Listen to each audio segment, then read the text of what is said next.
Nayib Bukele is 43 years old, kind of the youngest president in the world. He is from Palestinian descendant, and he's the president of El Salvador.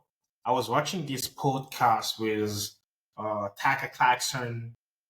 El Salvador used to be one of the most dangerous country in the world, by far higher than Mexico, Colombia, Cape Town, South Africa, Brazil in favelas, more than Islamabad in Afghanistan, and where those dangerous people where Osama bin Laden used to be hiding in Tora Bora Mountain in Jalalabad.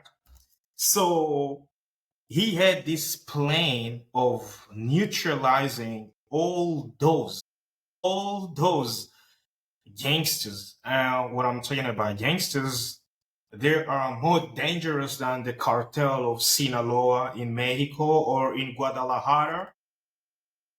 Here's the plan. This guy, he's dangerous and he's very clever. And I like him so much. So let's hear him out how he finished it. So what, just bottom line it for us, what's the formula? Well, I can tell you the official formula and the real formula. Okay. So the official formula is that we did a plan. I mean, we did a plan. It's not that, when I say official, I mean it's a lie. It's just, the official one. We did a plan that was comprised of phases.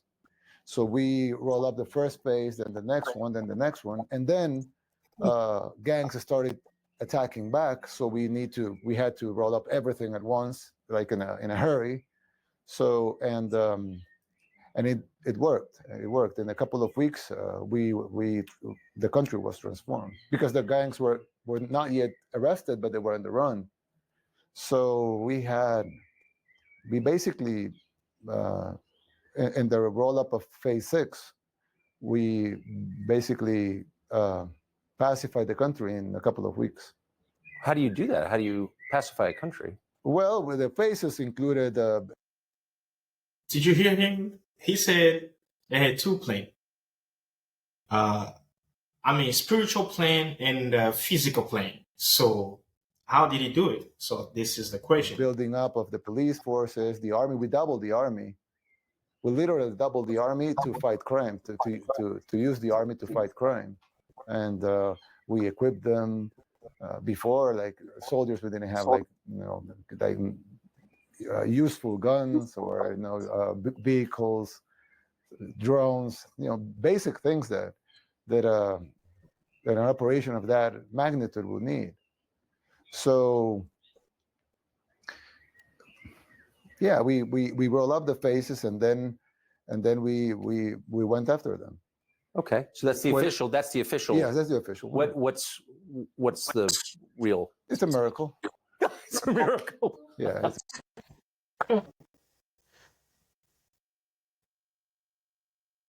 In the unseen, sometimes it's just miracle. Let's hear him. Let's hear him out. I love that. What do you mean? Yeah, it's a miracle. When gangs started attacking us back, basically they killed 87 people in 3 days, which for a country of 6 million people, it's crazy. Would be the equivalent 60 times would be the equivalent of having 5,000 deaths in 3 days, 5,000 murders in the U.S. in 3 days. Wow. Yeah. So we were in a meeting, and when it started, not when it ended, but when it started, we were in a meeting at my office, 3 a.m., 4 a.m., just watching, what was happening and trying to figure out what to do, because the problem with the gangs is that they don't only attack their objectives. When they want to create terror, they can attack anyone. So they can actually kill their grandma. Yes. And it's your victim. Yes. Because they don't care about their grandma. You care about their grandma, so it's your victim. It's like if they kill their grandma, you have one death, and they have they achieved the terror that they want to create. So they can kill anybody. Forget everything you knew about war games.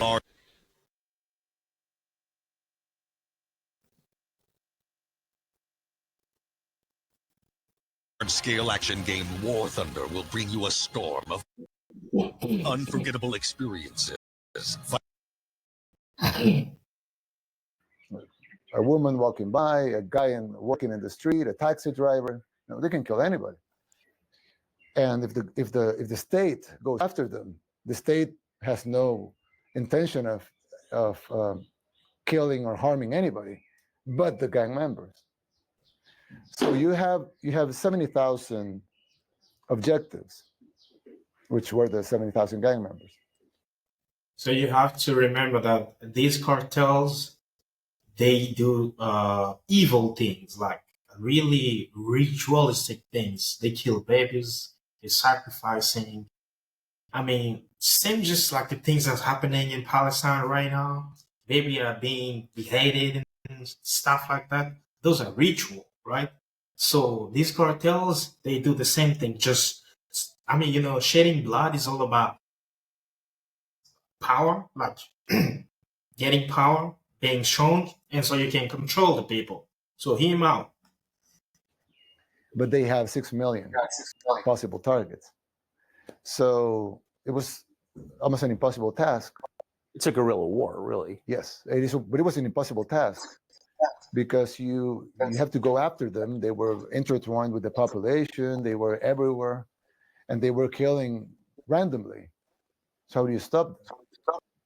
So we really will try to figure out what to do, and I basically said, well, we're looking into an impossible mission here. So we pray, and we. You prayed in the meeting? Yes, of course, several times. They pray. It's crazy.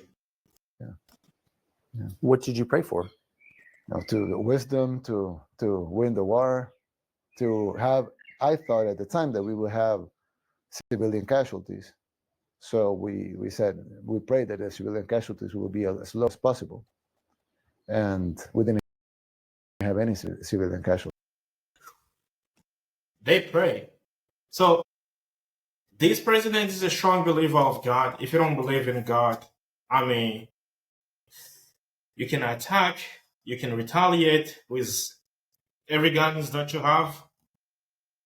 But once the devil is alive, I think the devil is very strong and only God can win against him. So that's the reason why he had to tell the whole nation of El Salvador to fast, because if you want clarity in your life, you need to fast. Fasting, meditating, and praying. So they had to fast. The whole National Assembly, they had to fast, and then they had to pray. Let's get the story. And was everyone in the meeting comfortable with that? Yes. All my security cabinet are believers. They all believe in God. We're a secular country, of course, but we all believe in God. So MS-13 is one of the major gangs, and they are satanic also. That was my question. So very little. Sorry. No. But I would hope you will explain it, because very little has been written in the West about this. They're satanic, yes. But actually, literally, can you explain? Well, they didn't start as a satanic organization. They MS-13 started in Los Angeles in the U.S. because Salvadorans weren't allowed to sell drugs by the Mexican gangs.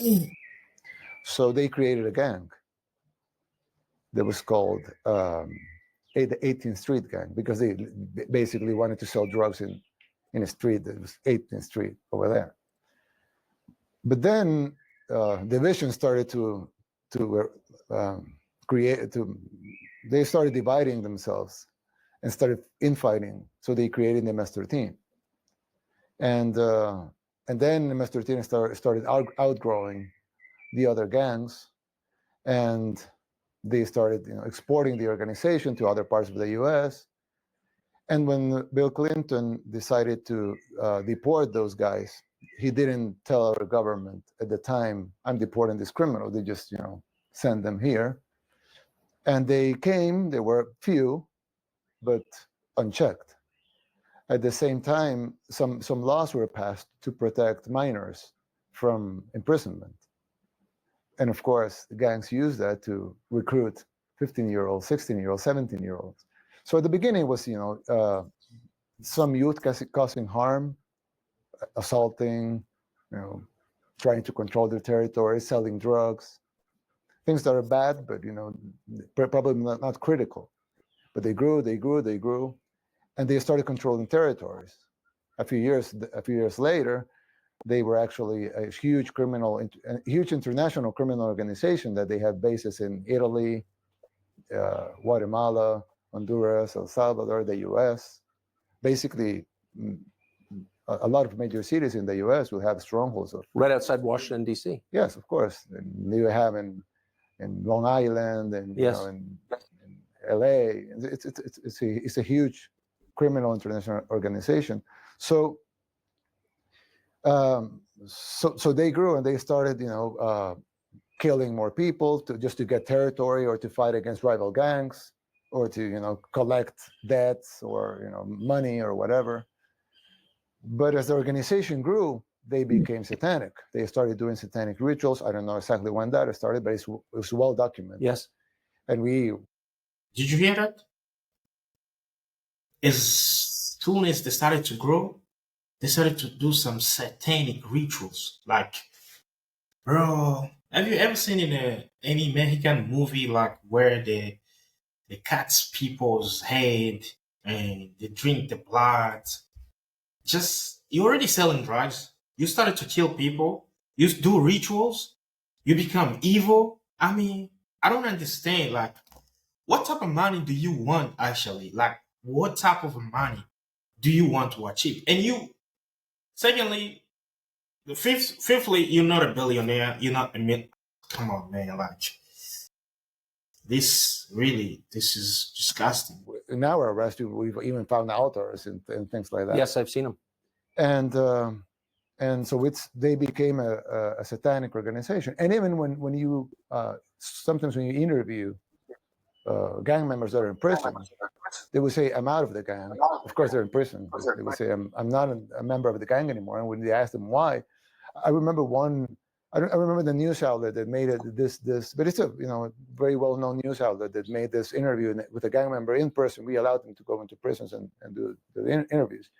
And the guy that they asked him, how many people have you killed? And he said, I don't remember. He didn't remember how many. Probably 10, 20. He didn't remember. And then they asked him, and what is your position in the gang? He explained how he went up in positions, but I left the gang. I said, why do you left the gang? And he said, well, because I was used to kill people, but I killed for territory. I killed to collect money. I killed for extortion. But I came to to this house, and they were about to kill a baby. And the killer that had killed tens of people, said, "Oh, wait, what are we doing? Why are we going to kill that baby?" And they told him, because the beast asked for a baby, so we have to give him a baby. The beast asked for a baby, so we gotta give him the baby. I mean, man, America is dangerous, bro. So he said that he couldn't resist that, so he left the gang. He's in prison because he's a killer, but he left the gang because he couldn't tolerate what he was seeing. So human sacrifice was a part. Well, in the United States a couple of weeks ago or a couple of days ago, I don't remember exactly, I saw the news that they were going to kill a young girl, or they killed a young girl, I don't exactly remember, because it was a satanic ritual. It happened in the U.S. a couple of weeks ago. You may have come to the obvious conclusion that the real debate is not between Republican and Democrat. Man, this is really, really, really, really crazy. you guys, you've been watching this, like the ritual is really insane. Like they in America, the gangsters, and why would you just decide to sacrifice babies so you can just become like powerful? For what reason, man? Like I really don't get this thing. Like why? A baby, like they don't know anything. Just like what I mean, the world is just a mess. So what's the next here? That's almost never No. in English language press as clearly as you just described it. No, which is weird, right? Well, you sort of wonder why. Yeah. If there's a spiritual component that's driving it, why not just say so? Yes. But I guess my point is you saw it as that. Yes, of course. There's a spiritual war and there's a physical war. And the physical war could be, that's the unofficial. Did you guys get that? This is why I like this president so much. There is a spiritual war and there is a physical war. So before he finishes up with the gangsters, he knew he will never going to win physically because they will destroy him, because they will come with all the ritual. They are very demonic, satanic, evil. They've got bad spirits. They've already sacrificing people. Like imagine 500,000 people dying in a country of 6 million of people, which is like if he allows that to happen like 10 times, the whole country will be finished. So he had to think, instead of starting to fighting these people physically, we need to win them spiritually because they are evil. If you're facing any difficulty physically, you're going to work, your relationship and everything, you're trying to do something and you don't find any solution, you got to thinking about spiritual side of the things first. Most people, they don't know how to take control of that thing, but I can tell you, you need prayer. You know what I'm saying? You need prayer. You need to consider spirituality first. Most people are not spiritual, and life in general, it's spiritual. Look at this. This is a president of a country. He prepared himself spiritually, first of all, instead of before attacking like physically. They've got everything, everything to fight the cartels physically. But they say, we're not going to win against these people. We'd rather start spiritually instead of starting physically. Can you hear that? Yes. That's the unofficial version. The spiritual, if you win the spiritual war, it will reflect into the physical war. So I don't know how to call it, our impressive victory was because we won the spiritual war very, very fast. Well, that leads me, because you didn't have competition. I mean, they were satanic. I think that made it easier. In your inaugural, and I was listening on headphones for the translation, so I just want to check this. You said, we have achieved this great victory and made this a safe country, and that's the predicate for everything that follows. And the next thing we're going to do in this term is to work. That's it, my friend. Like you need to win spiritually before you start physical things, because most people, they don't believe in prayer. Most people, they don't believe in spiritual achievements. As for me, I do believe life is all spiritual. Whether you are praying God, you don't see the result that you want to see, keep praying.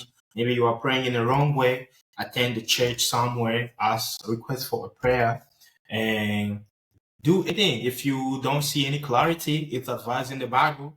Moses fasted for 40 days before receiving the 10 Commandments. Jesus fasted for 40 days before God showed him clarity. So if you don't see any clarity in your life, kneel down. That's why you see in Islam to say sijda. Sijda means like you put your head down and you pray to God. because God loves people that obey Him.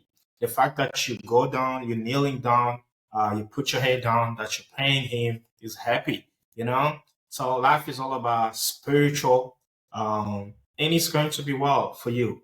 This is a president, and this is why I wanted to play this video so you can see. If you don't want to win life physically, if you don't want to win it spiritually, you will never going to win it physically. You can be, your physics is just a physics. I mean, it's like most people trying to compare success, trying to define success with their material and what they have, but the inside is rotten. It is not like that. If you're watching this from anywhere, please drop the comment below. Are you spiritual? I'm not talking about religious. Are you spiritual? You can be religious, but you're not spiritual. You can be religious, but you don't have anything. You know what I'm saying? Are you spiritual? Do you get to communicate with God? I mean, do you get to engage with God? Do you pray? When you wake up, you go to work. When you wake up, you do something. When you want to eat, do you pray? When you sleep, do you pray? You don't, you know? I mean, you're just waking up and go whatever you want to go, do things you want to do. I mean, damn, you got to change. You got to become spiritual so you can start winning some few battles in your life. That's it for today. Please hit the button, subscribe, give this a big like. Please give it a big like so the algorithm can see us and so we can continue to drop some good content. I will see you next time. Yeah, ciao.